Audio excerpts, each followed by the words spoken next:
Welcome to Tenor Tech, where I solve the problems you didn't even know you had. You start by confirming you are signed into the Google account that owns the site. You need editor or owner rights. Once done, open the site editor at Sites. Google.com and locate the Share button in the top right corner. Make sure you understand whether you're using new Google Sites versus Classic, because the sharing UI differs slightly. Click Share to open permissions. This is the first actionable step to change who can view your content, and it sets the stage for public access.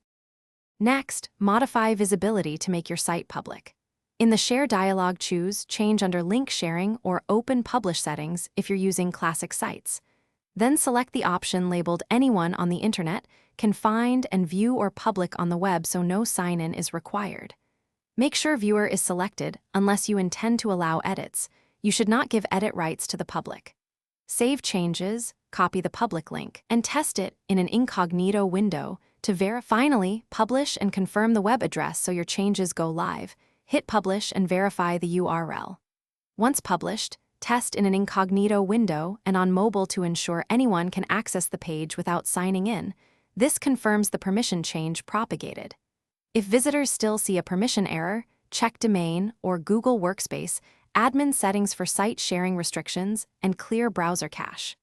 If needed, remove restrictive group permissions or contact your admin to allow public sharing.